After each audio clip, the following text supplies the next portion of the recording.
নমস্কার, আমি অর্ণব। জানেন, আজকে যে গল্পটা আপনাদের শোনাবো সেখানে একটা কথা পড়লাম। মেয়ে মানুষের কারণে নাকি কুরু বংশ ধ্বংস হয়েছিল, সোনার লঙ্কা ছারখার হয়ে গিয়েছিল। পড়ে নতুন করে অবাক হলাম, জানেন তো। নিঃসন্দেহে তাই তো হয়েছিল। মেয়ে মানুষের কারণে, মেয়ে মানুষকে অসম্মান অপহরণ করার কারণে মাটিতে মিশে গিয়েছিল কুরুবংশের গর্ব, লঙ্কার ঐতিহ্য।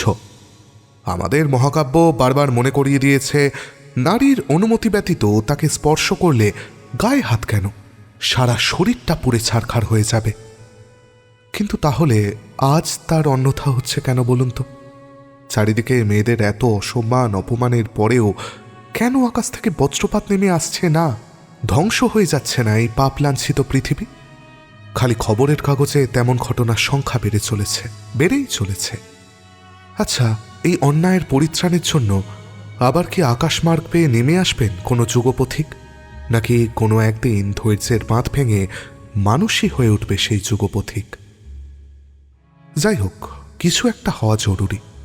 এবার নিজেদের কমফোর্ট জোন থেকে বেরিয়ে একটু আশেপাশের দিকে তাকানো দরকার হয়ে পড়েছে আমাদের।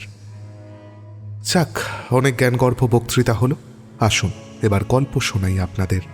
শুরু হচ্ছে আমার আজকের নিবেদন, জগদীশ গুপ্তের কাহিনী আদি কথার একটি।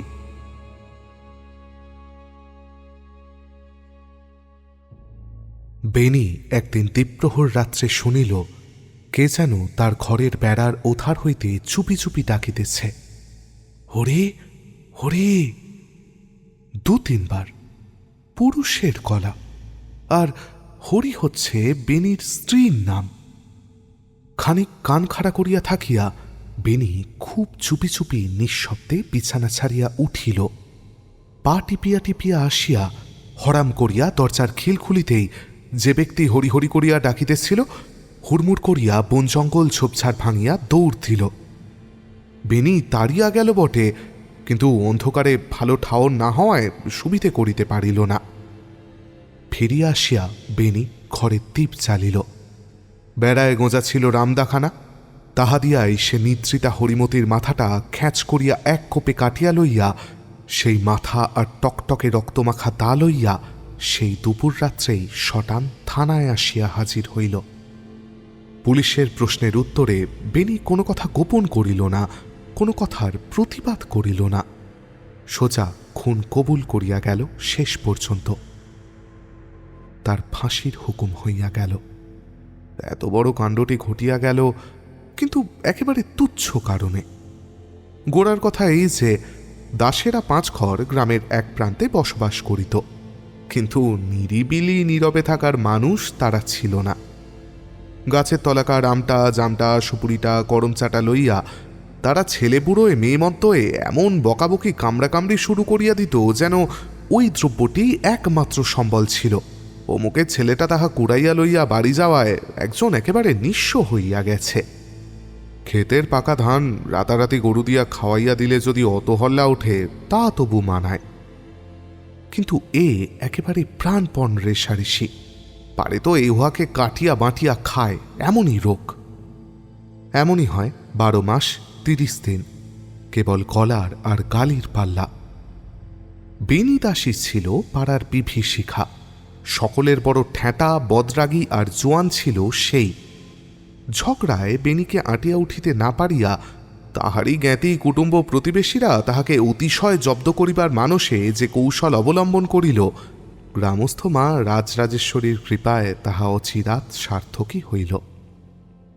দাসেরা সব আলাদা ভিটা হইলেও এবারই ও বাড়ির ঘরদুয়ার একেবারে কোল বেকোল, যেমন শরিকদের বাড়ি হয় আর কি। শত্রুপক্ষ সন্ধান রাখিয়াছিল। বেনি কোথায় যাইবে বলিয়া বাহির হইয়াছিল, কিন্তু যায় নাই। কি কারণে পথ হইতে ফিরিয়া আসিয়াছে। চক্রান্ত করিয়াই তাই একজনের হরিমতির এই চার সাজা, টাকাটাকি, যত কিছু। বেনির ফাঁসির হুকুম হওয়ার পরই ভাঙন ধরিল। দাসেরা বাস তুলিতে শুরু করিল। সবাই গেল, রহিল কেবল 2 ঘর, সুবল একা আর স্ত্রী কন্যা লইয়া গোপাল দাস। গোপালের 2 সংসার। প্রথম সংসার প্রথম সন্তান হইতেই মারা যায়, দ্বিতীয় সংসার কাঞ্চন। মানুষের মন নারীর দেহে, তার মুখে, তার অঙ্গে অঙ্গে যত রূপ, যত সুষমা, যত নিবিড়তা কল্পনা করিতে পারে, সে তাই। মানুষের মনের সেই ধ্যানেরই যেন সে রূপ, আর তেমনই বলিহারি বুদ্ধি। কাঞ্চনের গর্ভে গোপালের 2 কন্যা সন্তান জন্মিবার পর গোপাল একদিন তুলসীতলায় শয়ন করিল। সেটা স্মরণীয় বৎসর। সেবার দেশে কোমরকের হুজুক। গোপাল একটি কন্যার বিবাহ দিয়াছিল, কিন্তু দ্বিতীয়টিকে পার করিবার পূর্বেই সে নিজেই পার হইয়া গেল। তখন তার সেই ছোট মেয়ে খুশির বয়স মাত্র 5। অনাথা কাঞ্চনের এই দুর্দিনে সুবল দাস অগ্রসর হইয়া আসিল, বলিয়া পাঠাইল খুশিকে সে বিবাহ করিতে চায়। কাঞ্চনের অরাজি হইবার কোনো কারণ ছিল না, একটি ছাড়া।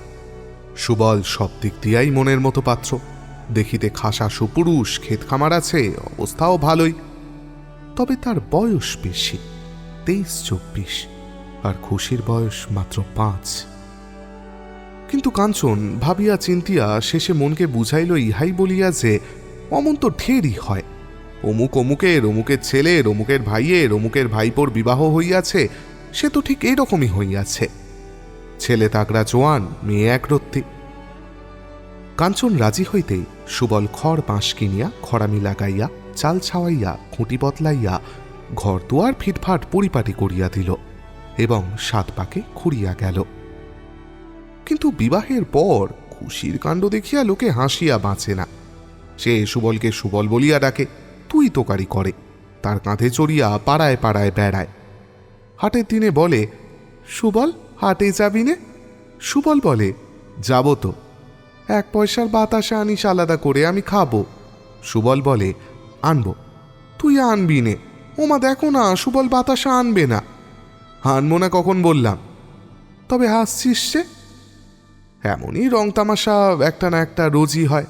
কাঞ্চন শোনে আর হাসে।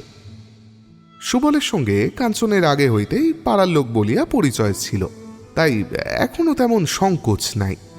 সুখেই দিন যায়।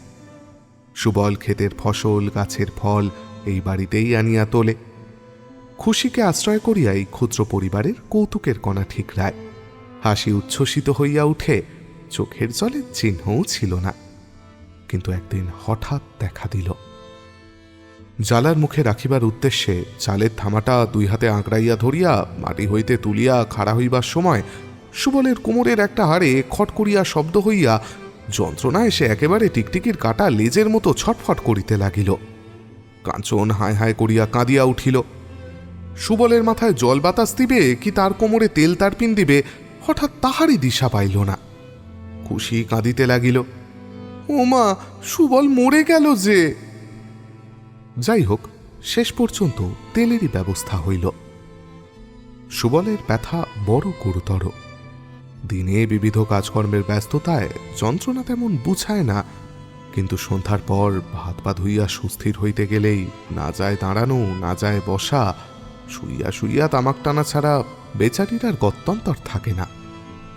ব্যাধি যখন এমনই প্রবল, তখন অভাবনীয় একটা গুরুতর কাণ্ড ঘটিয়া গেল।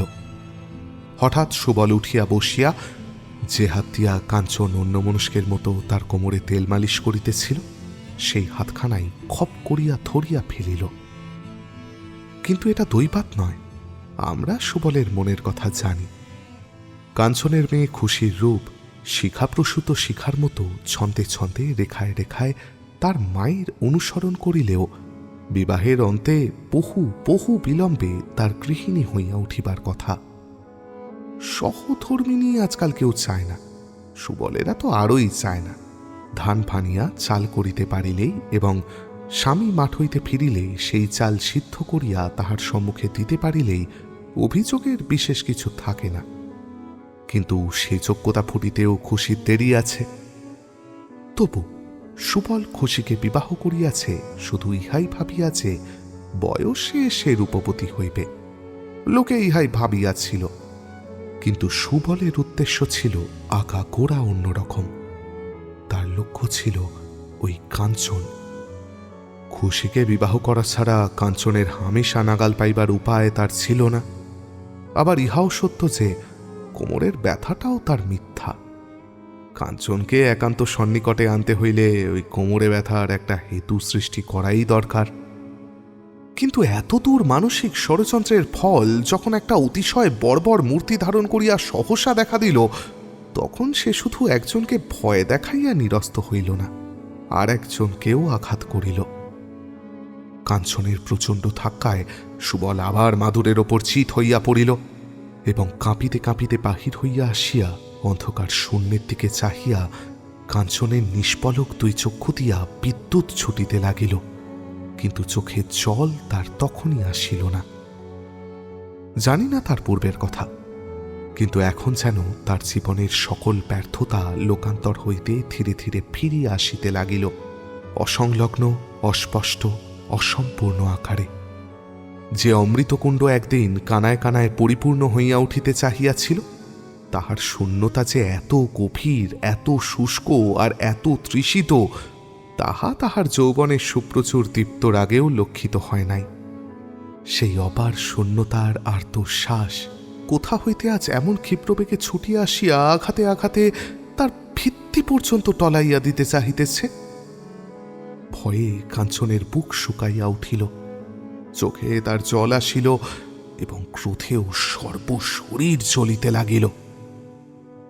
খুশি ঘুমাইতেছিল, হঠাৎ যাইয়া কাঞ্চন তাহাকে বুকের ওপর তুলিয়া লইয়া দুই হাতে চাপিয়া ধরিয়া তাহারই মাথার উপর টপটপ করিয়া চোখের জল ফেলিতে লাগিল।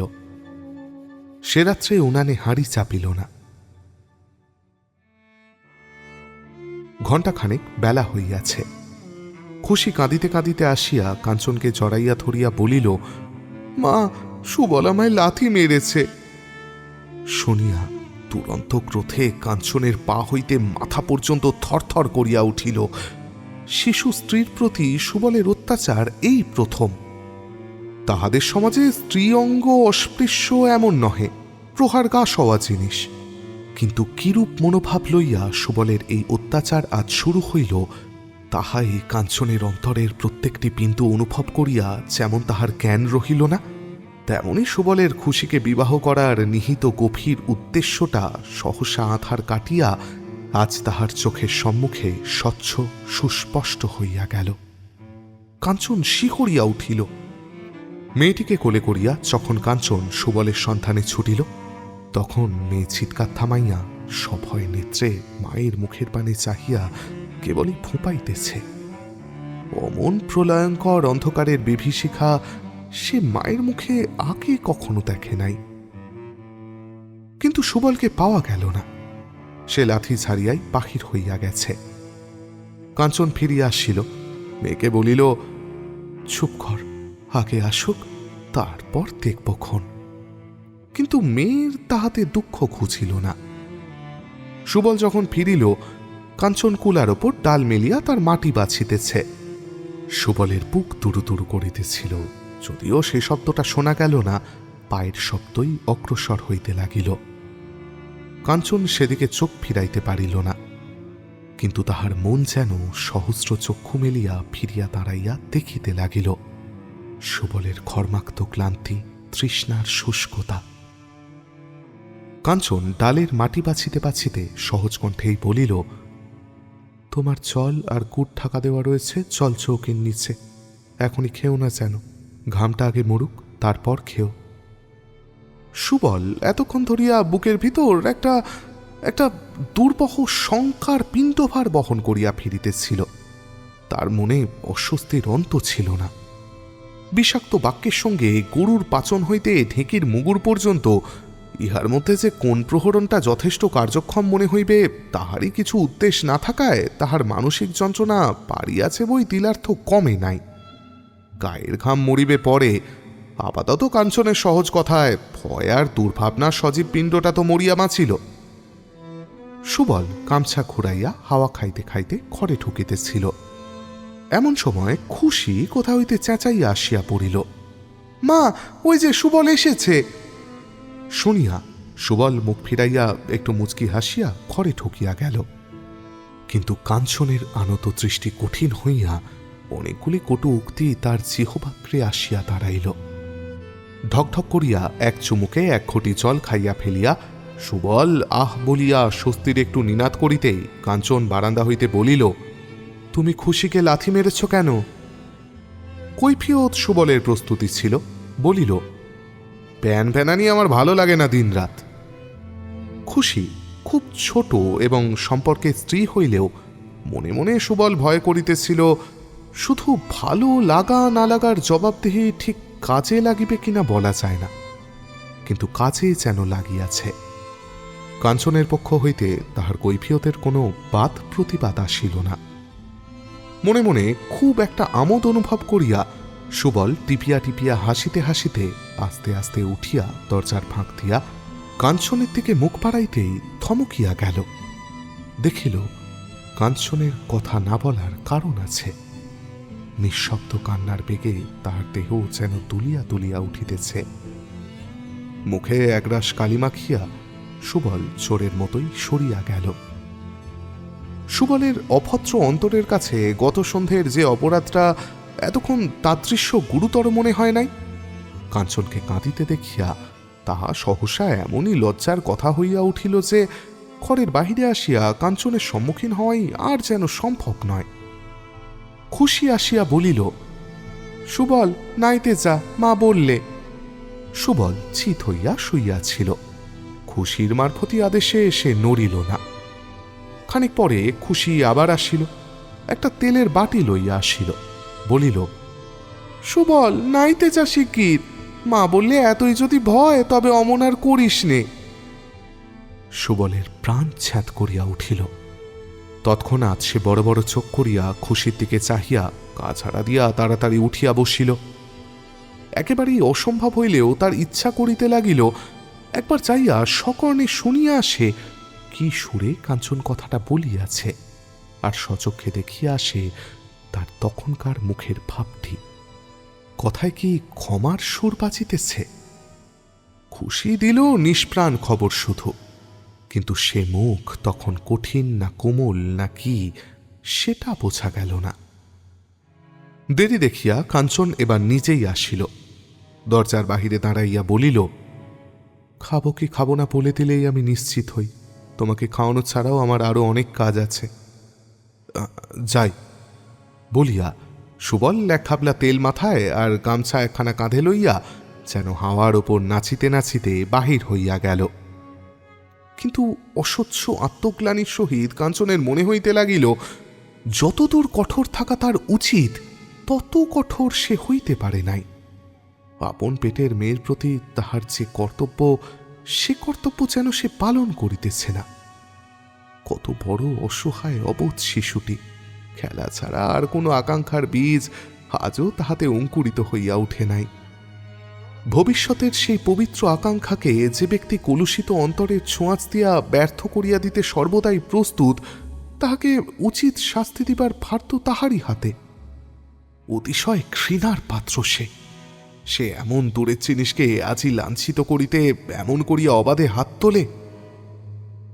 সুবল স্নান করিয়া আসিয়া দেখিল ভাত ঢাকা রহিয়াছে, কিন্তু প্রত্যহ তাহা থাকে না। খুশি পাহারায় রহিয়াছে বিড়াল না ডিঙোয়। সুবল মরা নদীর গরম জলে স্নান করিতে করিতে মনটাকে খুশির হাওয়া লাগাইয়া আরো হালকা করিয়া তুলিয়াছিল। এমনকি একবার ডুব দিয়া উঠিয়া পুনরায় ডুব দিবার কথা খানিকক্ষণ তার মনেই পড়ে নাই। কিন্তু যে অভ্যর্থনা সে আশা করিয়া আসিয়াছিল কার্যক্ষেত্রে তার কোনো লক্ষণ না দেখিয়া দমিয়া গেল। বলিল, তোর মা কোথায়? খুশি বলিল, জানি নে, পান তুই সে যে খাস। কিন্তু সুবলের ভাতের প্রতি রুচি আর পানের প্রতি লোভ আর একটুও রহিল না। কাঞ্চন আসিয়া দেখিল সুবল ভাতের শিকিও খায় নাই, কিন্তু তখন তাহার শ্রান্ত মন যেন দুচক্ষু মুদ্রিত করিয়া এলাইয়া পড়িয়া আছে। একজন না খাইয়া উঠিয়া গেছে, ইহার দুঃখও যেন শুধু অবশ আলস্যের ভারেই তাহার অন্তরাত্মা গ্রহণ করিতে চাহিল না। সুবলের ঘরের কপাট ভেজানো রহিয়াছে। একটুখানি খুলিয়া কাঞ্চন দেখিল সুবল আর খুশি পাশাপাশি শুইয়া ঘুমাইতেছে। সুবলের মুখ ম্লান, খুশির মুখ হাসিতেছে। দৃশ্যটা যুগপৎ যেমন করুণ তেমনই কৌতুককর। দরজা পুনরায় ভেজাইয়া দিয়া কাঞ্চন যখন চলিয়া আসিল, তখন অপার শ্রান্তির নির্জীবতা ভাঙিয়া তাহার অন্তর বাহিরের শোণিত মর্মে একটা তীব্র জাগরণ কাঁপিয়া উঠিয়াছে। সহসা সমগ্র ব্যাপারটার চরম নিষ্ঠুরতার দিকে তাহার চোখ খুলিয়া গেল।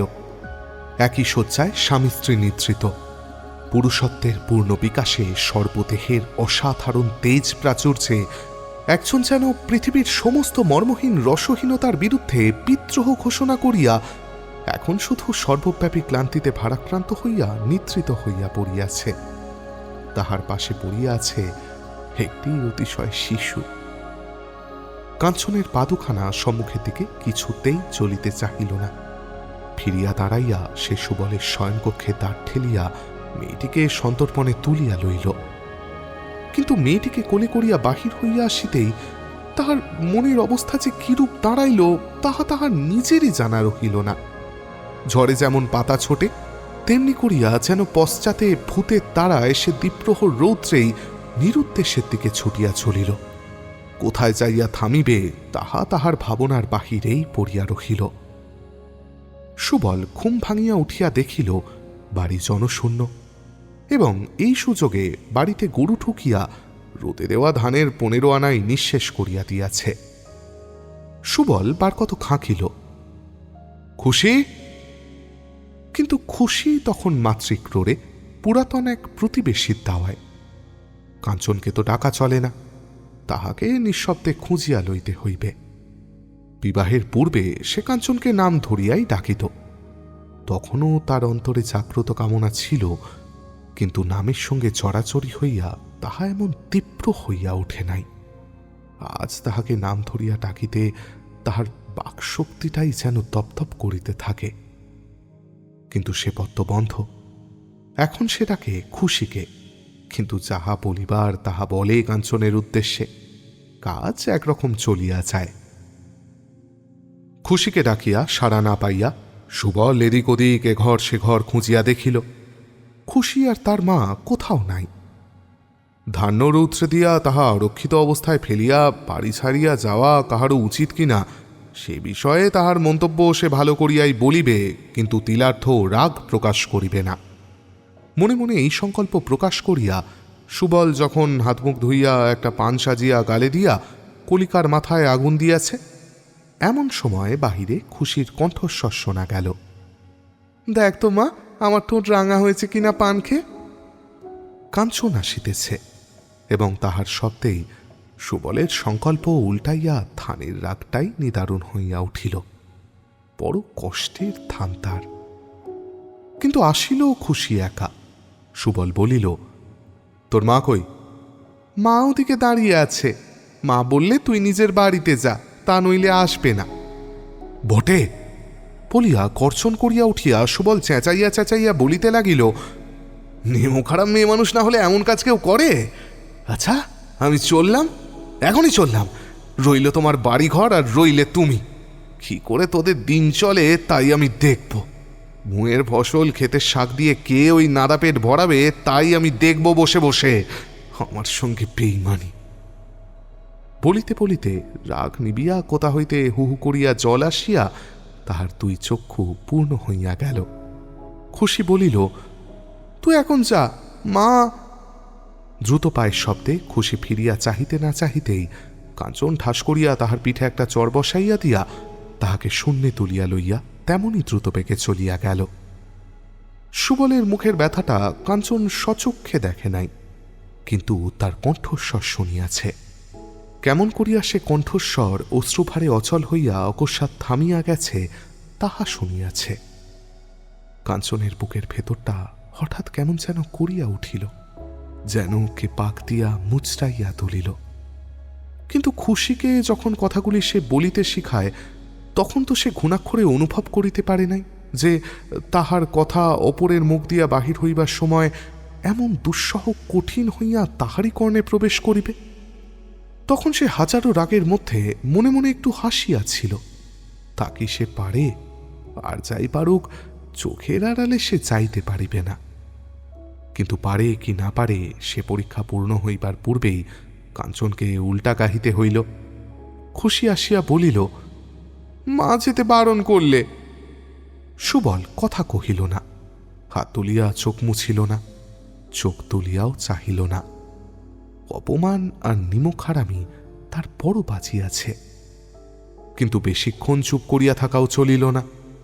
খুশির সঙ্গে সঙ্গে সে বাহির হইয়া আসিয়া বলিল, আমি কারোর খেয়ালের চাকর নই, যে হুকুম করলে পেরিয়ে যাও অমনি পেরিয়ে গেলাম, আবার তক্ষুনি হুকুম এলো থেকে যাও অমনি থেকে গেলাম। এত দায় আমার কিসের? প্রশ্ন করিয়া সুবল উঠি পড়ি তামাক টানিতে লাগিল এবং একটু বিলম্বে তার প্রশ্নের জবাব আসিল। কাঞ্চন আড়াল হইতেই বলিল, তাই তোমার নয়, তাই সব আমার, তা আমি জানি, কিন্তু তোমারই উচিত ছিল আমার বলবার আগেই সরে যাওয়া। মানুষের আক্কেল তোমার নেই, থাকলে তাই করতে। সুবল বলল, ঝগড়া করে কেউ তোমার সঙ্গে পারবে না এ জানা কথা, আমি তো নই, কিন্তু আমার অপরাধ কি? সুবলের এই প্রশ্ন যেমন দুঃসাহসিক তেমনই নির্লজ্জ। সুবলের অন্তর্ভূমি কাঞ্চনের চোখের সামনে যেন প্রসারিত হইয়া দেখা দিল। সে যেন স্পষ্ট দেখিতে পাইল বহুদিনের সঞ্চিত ইচ্ছা খলতার ছলনায় পরিপূর্ণ হইয়া শামুকের মতো ধীরে ধীরে বুকে হাঁটিয়া অগ্রসর হইয়া হঠাৎ খাড়া হইয়া উঠিয়াছে। কাঞ্চনের গায়ে কাঁটা দিল। পাপিষ্ঠের এই লজ্জাহীন সহজ ধৃষ্টতায় তার ক্রোধের অন্ত রহিল না, কণ্ঠে তার কথা ফুটিল না। ফুটিলে কি সুর বাহির হইত কে জানে। সে শুধু কাঁপিতে কাঁপিতে দুপা সরিয়া আসিয়া আঙুল তুলিয়া সুবলের পরিত্যক্ত বাড়িটা তাহাকে দেখাইয়া দিল এবং দ্রুত পদে ঘরে ঢুকিয়া মাটিতেই লুটাইয়া পড়িয়া বলিতে লাগিল, ভগবান আমাকে বাঁচাও, বাঁচাও। খুশি আসিয়া খবর দিল, মা, সুবল চলে গেছে। খুশি আশা করিয়াছিল সংবাদটা শুনিবা মাত্র তার মা লাফাইয়া উঠিবে, কিন্তু তাহাকে হতাশ হইতে হইল। খুশি আবার ডাকিল, মা উঠো না, সুবল চলে গেছে তো। চলে গেল বলিয়া কাঞ্চন চোখ তুলিয়াই তাড়াতাড়ি ফিরাইয়া লইল। খুশি ছোট্ট মেয়ে, রক্তবর্ণ চক্ষু দেখিয়া অনুসন্ধিৎসু বা সংশয়াকুল হওয়া তাহার পক্ষে সম্ভব নয়, কিন্তু অপরিসীম অন্তর্দাহের সহিত কাঞ্চনের মনে হইতে লাগিল মেয়েকে এই চক্ষু দেখাইবার মতো প্রবঞ্চনা আর পাপ জগতে আর কিচ্ছু নাই। সারাদিন সুবলের সাড়া পাওয়া যায় না। সন্ধ্যার পর একটু খুটখাট শব্দ শোনা যায়, আর দেখা যায় সুবলের ঘরের অসংখ্য ছিদ্রপথে বাহির হইতেছে ধোঁয়া। সেই ধোঁয়ার দিকে কাঞ্চন চাহিতে পারে না। দিবসের নিরলস কর্মচঞ্চলতার মধ্যে মনটা তার দিকযন্ত্রের কাঁটার মতো অনুক্ষণ একই দিকের ইঙ্গিতে পরিপূর্ণ হইয়া থাকে। খুট করিয়া একটু শব্দ, কোথায় তার ঠিক নাই। অমনি কাঞ্চনের কান, মন, স্নায়ু, জ্ঞান যেন রোমে রোমে চক্ষু মেলিয়া চাহিয়া ওঠে। বেলায় যত ভাঁটা পড়ে মন তার তত সচেতন হয়। ঘর ঘর করিয়া তার জাঁতা চলে, সব সব করিয়া ঝাঁটা চলে, খড়খড় করিয়া খুন্তি চলে। কিন্তু সকল শব্দের অন্তরালে একটি ক্ষুদ্রতম শব্দ, একটি আগমন বার্তা, ক্লান্ত এতটুকু সুর তার কল্পনার সুদূর দিগন্তরাল হইতে অবিশ্রান্ত মাথা তুলিতে থাকে। হঠাৎ সে থামিয়া পড়ে, শব্দ যেন আসিতেছে। পরক্ষণেই তার হতাশা আর ক্লেশের অবধি থাকে না। এত আশার প্রথম শব্দটি বুঝি এড়াইয়া গেছে। কাজ ফেলিয়া বহুক্ষণ সে উৎকর্ণ হইয়া থাকে। হঠাৎ একদিন অভ্যস্ত ক্ষণে না আসিল শব্দ, না উঠিল ধোঁয়া। কাঞ্চন খানিক এঘর ওঘর ছটফট করিয়া বেড়াইয়া খুশিকে ডাকিয়া বলিল, ও বাড়িতে সারা শব্দ পাচ্ছি নে, দেখে এত সুবল এসেছে কিনা। খুশি দৌড়াইয়া গেল এবং অনতিবিলম্বেই দৌড়াইয়া আসিয়া খবর দিল, সুবল আসেনি মা, চল দেখে আসি। বলিয়া খুশিকে লইয়া সুবলের বাড়িতে কাঞ্চন নিজেই গেল।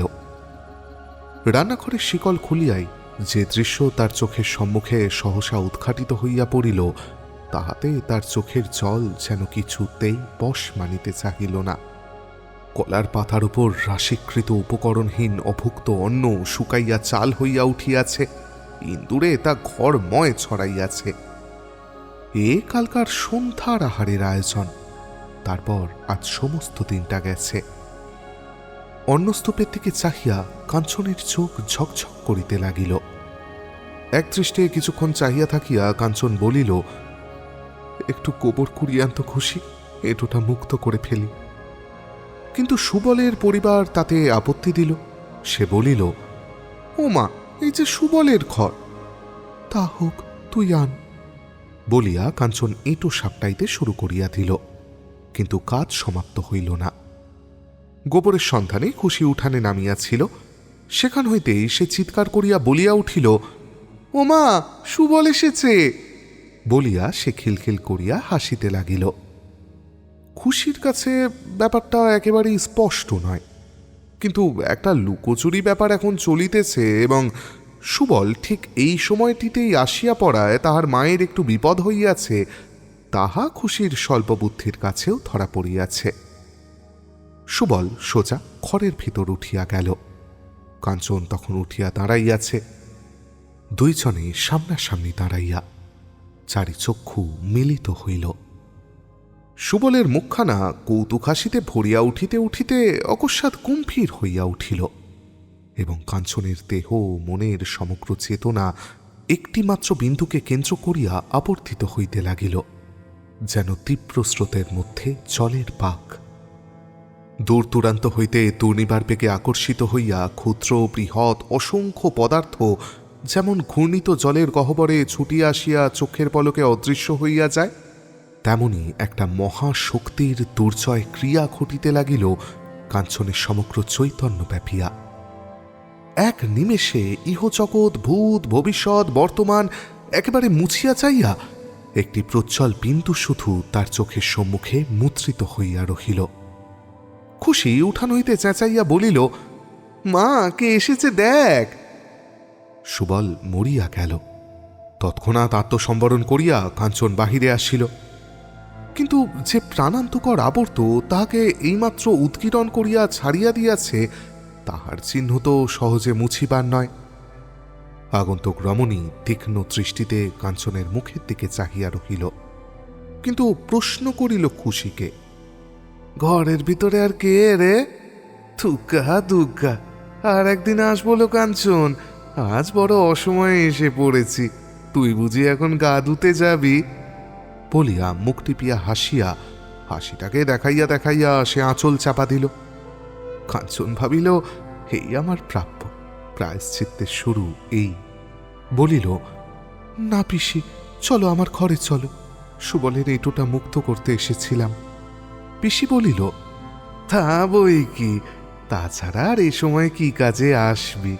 কাল আসবো, আমার কাজ তেমন কিছু নেই। বলিতে বলিতে কাঞ্চনের পিসি কাঞ্চনের শকরি হাতের দিকে একবার বক্র কটাক্ষে চাহিয়া এক পায়ে দুপায়ে বিদায় হইয়া গেল, যেন প্রাণ তার দেহে নাই। এমনই নিশ্চল হইয়া বিবর্ণ হইয়া সেই উঠানের মাঝখানেই কাঞ্চন দাঁড়াইয়া রহিল। খুশি তাহাকে দুই হাতে ঠেলিতে লাগিল, মা চলো, ভয় করছে। যে ঘরের ভিতর হইতে কাঞ্চন কলঙ্কের ডালি মাথায় করিয়া এইমাত্র বাহির হইয়া আসিয়াছে, সেই দিকে সে একবার ফিরিয়া চাহিল। অন্ধকারে কিছুই ঠাউর হইল না। খুশির দিকে চাহিতে কাঞ্চনের ভয় করে। রাত্রে সে বেশ থাকে, অন্ধকারের আবরণ যেন তাহাকে একান্ত একাকী করিয়া পৃথিবীর সঙ্গে তার সংস্পর্শের স্থানটিতে একটি দীর্ঘ অটল ছেদরেখা টানিয়া দেয়। সে যেন লুকাইয়া বাঁচে, কিন্তু স্পষ্ট দীপালোকে নিজের দেহটাকে স্পষ্ট দেখিতে পাইয়া তাহার সারা প্রাণ ছমছম করে। খুশিকে স্পর্শ করিতে হাত উঠিয়াই যেন ধাক্কা খাইয়া হাত আবার ফিরিয়া আসে। মনে হয় তাহারই স্পর্শের ভিতর দিয়া কি একটা অজ্ঞাত বিষাক্ত বস্তু মেয়ের জীবনের উপর ছড়িয়া পড়িয়া তার অকল্যাণের আর কিছু বাকি থাকিবে না। খুশি যেন ছাক শিশু, করালি তৃষ্ণার আগুন তাহার জীবন মুকুলটি লক্ষ্য করিয়া অহরহ জিহবা তুলাইতেছে।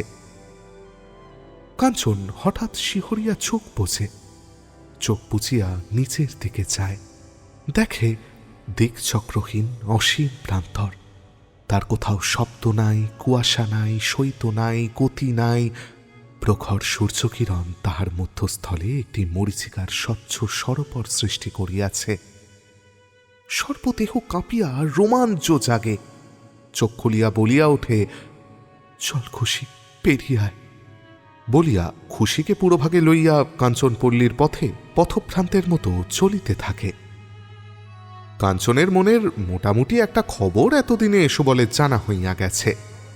মনের সেই তীব্র প্রকাশ বর্বরেরও অন্তত আংশিকভাবেও না বুঝিবার কথা নয়, কিন্তু সেটা কতটা তীক্ষ্ণ, কতটা অনুকূল, তার কোথায় বিঘ্ন, কোথায় বিরাগ, কোথায় বিপত্তি, এত সূক্ষ্ম বিচার এবং অনুভূতির ধার ঘেঁষিয়া যাওয়াও অন্ধ সুবলের সাধ্য নয়। কিন্তু তাহাতে তাহার প্রফুল্ল হইয়া উঠিতে কিছু বাধিল না, অথচ ভয়টাও একেবারে নিঃশেষ হইয়া কাটিতে চাহিল না।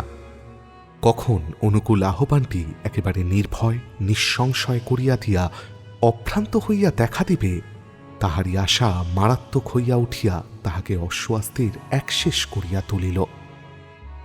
সুবল কাছে যাওয়া বন্ধ করিয়া দিল। খুশি মাঝে মাঝে আসে, নারিকেল মালাটা, গাছের তলাকার ফলটা কুড়াইয়া লইয়া যায়। সুবল তাহাকে আসিতে দেখিয়াই জিজ্ঞাসা করে, তোর মা আমায় ডেকেছে নাকি? খুশি বলে, না তো। তবে তুই এখানে কেন? বলিয়া তরাং করিয়া লাফাইয়া উঠিয়া সুবল বারান্দা হইতে আঙিনায় পড়ে। খুশি ছুটিয়া পলায়। কাঞ্চন আসে, বলে, খবরদার, খুশির গায়ে হাত তুললে তোমার ভালো হবে না। থাকিতে থাকিতে সুবল ছিচকে হইয়া উঠিল, ছোঁছো করিয়া বেড়ায়, উঁকি ঝুঁকি মারে, শুভ যোগের ঘণ্টি খোঁজে। কাঞ্চনের দেহ ভালো নাই, চক্ষু কোটরে প্রবেশ করিয়াছে, রঙে ময়লা লাগিয়াছে, একটা জীর্ণ শুষ্কতা যেন তার সর্বাঙ্গ ছাইয়া ফেলিয়াছে। মাঝে মাঝে হঠাৎ মাথা ঘুরিয়া সে চোখে অন্ধকার দেখে। সর্বশরীরের এমনই অবসাদ অশেষ দৌর্বল্য লইয়া কাঞ্চন শুইয়া আছে। ঘরের ভিতরকার মাটির প্রদীপটি টিপটিপ করিয়া জ্বলিতেছে। খুশি ঘুমাইয়া পড়িয়াছে। সুবল কাঁপিতে কাঁপিতে কাঞ্চনের দাওয়ায় উঠিল। নিঃশব্দে চোখ লাগাইয়া দেখিল কাঞ্চন চোখ বুঝিয়া পড়িয়া আছে, গায়ে তার কাপড় নাই। বন্ধ দরজার সামনে সুবল মুহূর্তে আড়ষ্ট দেহে দাঁড়াইয়া থাকিয়া ঠেলিয়া দরজা খুলিল এবং তাহারই শব্দে চোখ খুলিয়া দরজার সম্মুখেই সুবলকে দেখিয়া কাঞ্চন তাড়াতাড়ি কাপড় টানিয়া গায়ে দিয়া উঠিয়া বসিল এবং পরক্ষণেই তাহার সকল আচ্ছন্নতা ভাঙিয়া কণ্ঠ দিয়া যে স্বর নির্গত হইতে লাগিল, সুবল তেমনটি আর কখনো কোনো মানুষের মুখে শোনে নাই। কাঞ্চন চিৎকার করিয়া বলিতে লাগিল, যাও, যাও আমার সামনে থেকে, শিগগির যাও, যাও বলছি, যাও। তার কণ্ঠস্বরে আর মাটির প্রদীপের দুর্বল আলোকে কাঞ্চনের মুখাবয়বের যতটুকু দেখা গেল, তাহাতেই সুবল চমকিয়া একেবারে কাঠ হইয়া গেল। সে দৃষ্টিতে হিংস্র রক্তালুতা ছাড়া আর কিছুই নাই। কাঞ্চনের দুর্বল মস্তিষ্ক এতটা উত্তেজনা সহ্য করিতে পারিল না। চিৎকার কণ্ঠের ঊর্ধ্বতম সোপানে উঠিয়াই সহসা বন্ধ হইয়া সে জ্ঞান হারাইয়া সেখানেই লুটাইয়া পড়িল। কিন্তু সুবলের পশুত্ব তখন ক্ষিপ্ততার চরম স্তরে উঠিয়া গেছে। উভয়ে আর কথা হয় না। অভিশপ্ত রাজপুরীর মতো অপরিসীম চঞ্চল অশান্তি নিষ্পন্দ পাষাণ হইয়া গেছে।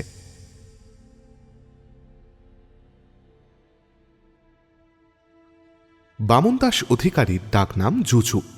কথাটা আকারে ছোট কিন্তু অর্থে গভীর। বামনদাসের পরাক্রমে বাঘে গরুতে একই ঘাটে জল না খাইলেও অনাচার যে গ্রামের চতুর্সীমার মধ্যেও ঘটিবার উপায় নাই, ইহা ঠিক। বামনদাসী সুবলদের বাস্তু ভিটার মাটির মালিক। গ্রামের অতি আধুনিক এই নৈতিক অস্বাস্থ্যের কথা তিনি আগে কিছুই শোনেন নাই।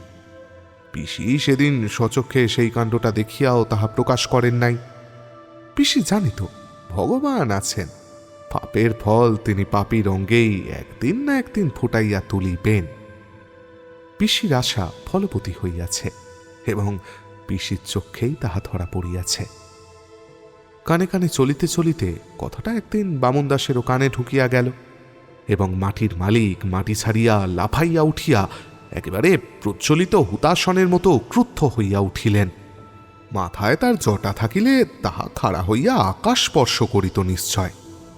বাগার গেলে আও বলিয়া হুহুঙ্কারে হুকুম দিয়া তিনি গ্রেপ্তার করাইয়া আনিলেন আগে সেই পাপিষ্টাকে, তারপর সুবলকে। পিসিও সেখানে ছিল। কাঞ্চনকে দেখিয়াই সে লজ্জায় মুখ ঢাকিয়া আড়ালে যাইয়া ওঁত পাতিয়া বসিল। বামুন দাস বলিতে লাগিলেন, এবং সে শব্দ বোধ হয় সত্যস্বরূপ মহাপুরুষের পাদপাঠে মাথা ঠুকিতে লাগিল। মেয়ে মানুষ আশকারা না দিলে বেটা ছেলের সাধ্য কি তার দিকে এগোয়? কথা কোশনে যে কিরে আরামজাদি?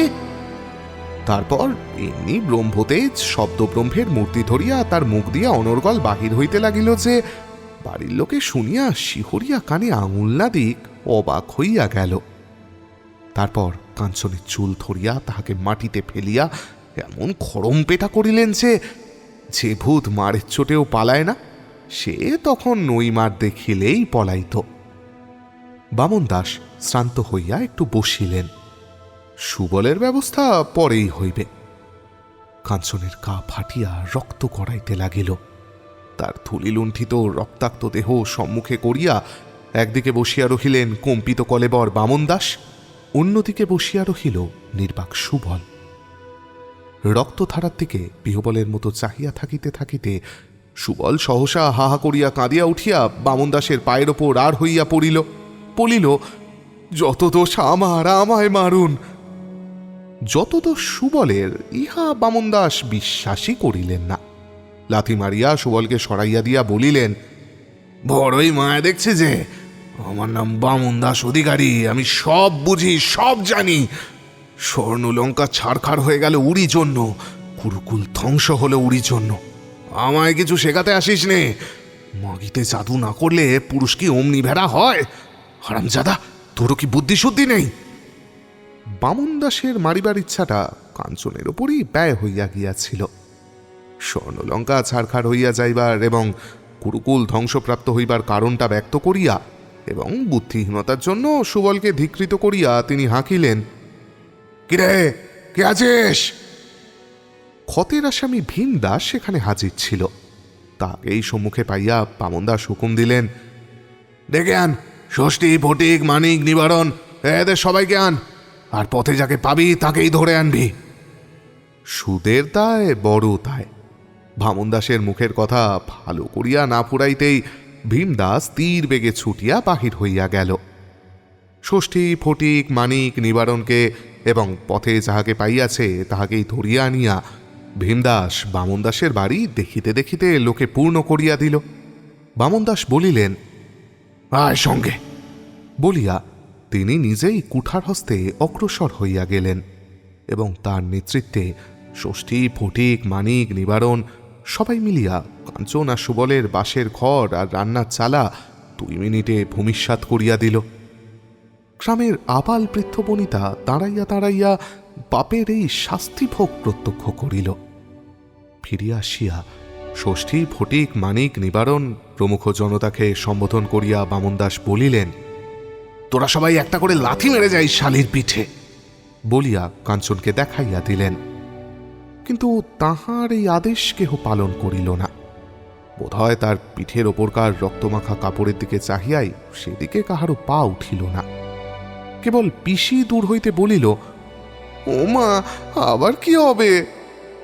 বামন দাস তখন নিজেই কাঞ্চনের পিঠে আর একটা লাথি এবং সুবলের ঘাড়ে আর একটা ঘুষি মারিয়া বলিলেন, গ্রামের সীমানা পার করে দিয়ে তবে আমার কাজ শেষ, যাও ওঠো বলিয়া তিনি গ্রামের পশ্চিম সীমানার দিকে আঙুল তুলিয়া রহিলেন। খুশি তখন মায়ের কোলের ওপর চিত হইয়া বলিতেছে, মা, ওটো ওটো, চলো বাড়ি যাই।